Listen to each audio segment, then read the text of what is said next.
Welcome back everyone to my Intro to Java web series. In our last video, we created a vehicle class here, and then we created our constructor, and we also created our getters and setters. Now, if you don't know what I'm talking about, I would go back to my last video covering classes and covering getters and setters, how to create those.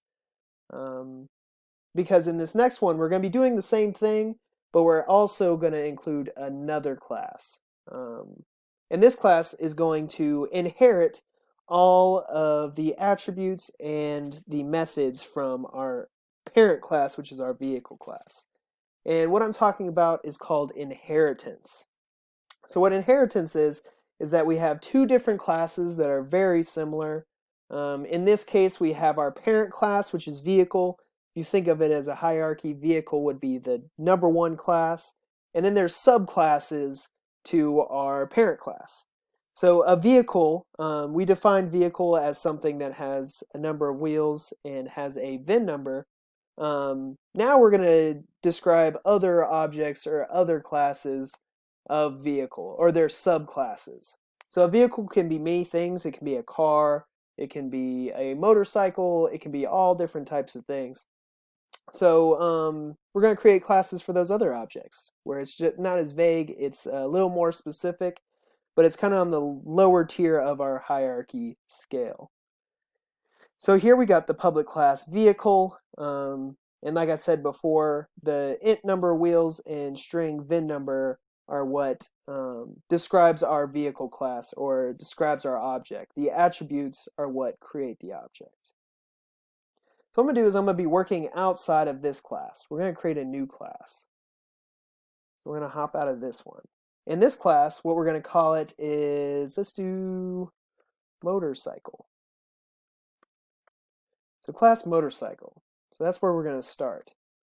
Now, when it comes to inheritance, there's a couple of things you have to remember.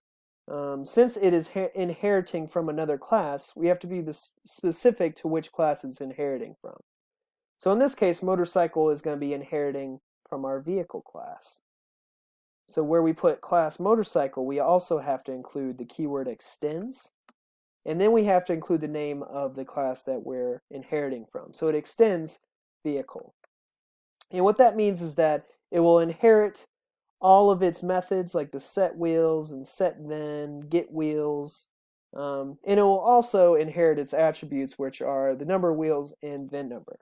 Because motorcycles also have VIN numbers, and motorcycles also have number of wheels. But what makes a motorcycle is something completely different, right?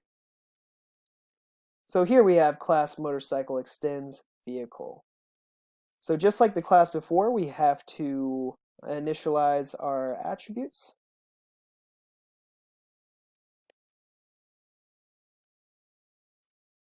And in this case, what makes a motorcycle,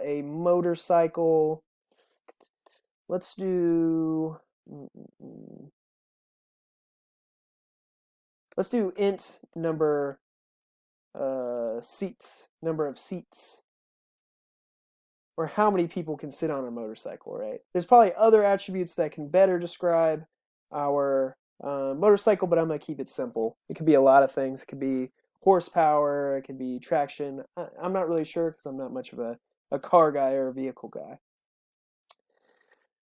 So we got class motorcycle that extends vehicle. Now what we're going to have to do after the attributes are initialized is that we will have to create a constructor. So we'll put that here. Create our constructor. Now this constructor is going to be very similar to our vehicle constructor, but there's going to be a few tweaks to it. So we remember with our constructor, it's a public method, and it shares the same name as our class. So it's also public motorcycle. Now what's different about motorcycles is the number of seats. We'll say int number of seats in there within our parameters.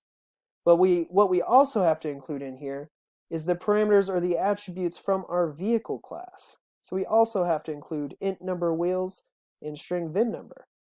So what I'm going to do is I'm going to copy it and I'm going to paste it within our constructor. And remember, with our constructor, this is how we create the objects in our main method, which is up here. You can see the constructor for vehicle is right here, where it has the int number of wheels and then the string VIN number. In this one, we added the number of seats, so there's an extra value that is needed. Now within our constructor, we're going to learn a new keyword, and this is called the super keyword.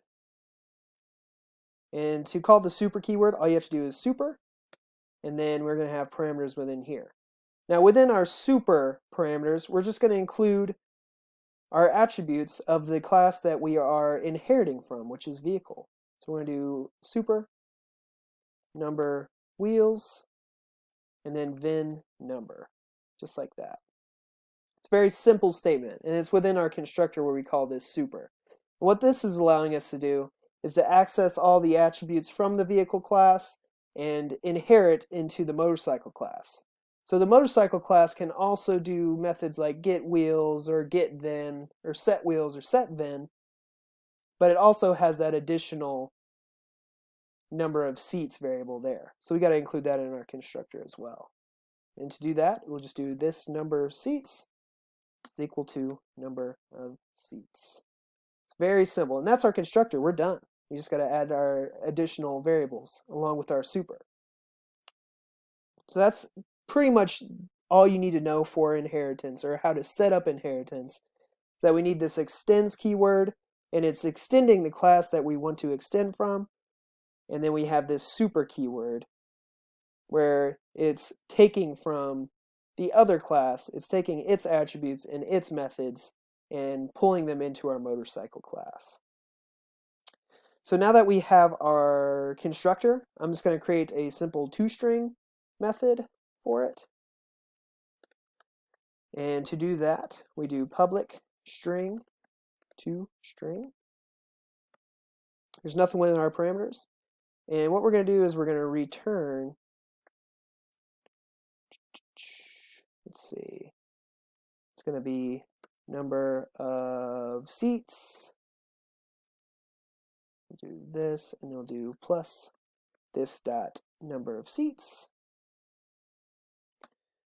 Then we'll add a couple more things. So we're going to add number of wheels and vehicle VIN number. So I'm just going to copy this a little quicker. I'm a little short on time. So I'm just going to paste that here. Now notice that I have number of wheels and VIN number here. That actually will not work for this code, because these attributes are actually private and they are very specific to this class. So if you remember back to our last video where I was talking about the getters and setters, is that we have private attributes here, and the only way to access them is by having public methods to access them, like there are getters and setters. So what we're going to have to do is we're actually going to have to call our method from that class. So we're going to have to get the get wheels method to get that value for the number of wheels. And the same thing for the VIN number, where we get VIN. We put it right here. So like I said before, since this is extending our vehicle class, we have access to all of its methods and all of its attributes as well. That's why we're allowed to use these methods within another class. Now, something we're going to get into in the future is overloading and overriding. You see we have two different toStrings here, but they have the same type, and they have the same name, and also the same parameters, which are nothing. But the cool thing about the computer's allowed to know which class you are talking about. So if we had a motorcycle object within here and called the toString, it wouldn't be confused about this toString rather than this toString, because it's looking at a certain class and knows which class you're talking about. I'm also going to get rid of this. It's unnecessary. So that is about it with an inheritance. You'll also want to get getters and setters for your number of seats, but I'm only allowed 15 minutes of recording, so I'm just going to keep it at this, right? So the big thing you need to know is that we have this extends keyword where it extends a certain class, and also has this super keyword that kind of takes the attributes from the other class, which are number of wheels and VIN number. So what I'm going to do is I'm going to save it and compile it just to make sure I didn't make any errors, and then we'll play around in our main method. So it is Java C vehicle.java. So it compiled, which is good. Let's see what it does so far. So it looks like we have a couple car objects or vehicle objects, and we're just kind of flexing the certain methods it's doing. It looks like we call the toString at first, which is this right here. Call another toString after we set the VIN number to something else. And then we get the getWheels and getVINNumber methods. We're showing that off.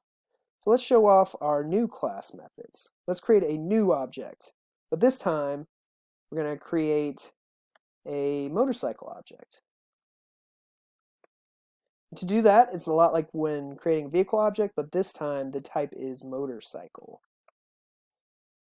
We're going to do motorcycle, and we'll say new motor. We'll set it equal to new motorcycle. And you see this is our constructor. Now let's look back to our constructor and see what values need to go within our parameters. We know our first value needs to be the number of seats. Let's say the motorcycle can sit 2 people. Sometimes they have stage cars or stage coaches, I don't know what they call them, little side cars that you can use. So that might increase the number of seats. It also might increase the number of wheels of your motorcycle. So that's interesting, but we'll keep this motorcycle to have 2 seats and have 2 wheels, like a normal motorcycle. And now we have to create a VIN number for it. That's just a lot of gibberish, just something random. You see here, we've created a motorcycle object. Now let me show you what happens when we call the toString of this object. And it is new motor .toString. Now really what I want to show you, which is getting into something we're going to do in our next video, is that this toString is not confused with this toString. Because this object is looking at the vehicle class, while this object is looking at the motorcycle class. So it will access the motorcycle toString rather than the vehicle toString, even though it has the same method name, the same method parameters, and the same type. What I'm going to do is I'm going to save and compile this program. And you see here, this is our motorcycle toString. And you see it's different from our vehicle toString. So that's pretty cool. But yeah, that's inheritance. So we know motorcycles are also vehicles. That's why we extend to vehicle, right? So motorcycle extends vehicle, and that's because motorcycle is a vehicle as well. And vehicles can encapsulate a lot of things. It can be cars or trucks, or it could be scooters. It could be all types of things, right? And you can keep adding on to these classes if you like. Just know that the attributes are what defines the object to be what it is. And in this case, the motorcycle is defined by the number of seats and by the number of wheels and the VIN number. The attributes can be many different things, but in this we're keeping it light, keeping it simple, so I can fit it within 15 minutes because I'm trying to keep these videos kind of short. So just to review, you got to remember this extends keyword and which class it's extending at the top of your class. And we're working outside of the class, we're working all on its own. And also remember this super keyword right here, where you add the attributes of the class you're inheriting within this super. And if you do all this correctly, you can have access to all of the methods and all of the attributes of the vehicle class, because motorcycle actually extends vehicle. So that's inheritance, a really quick rundown of it. But I think that's it for this video. In our next video, we're going over overriding and overloading. So I hope to see you there, and happy coding.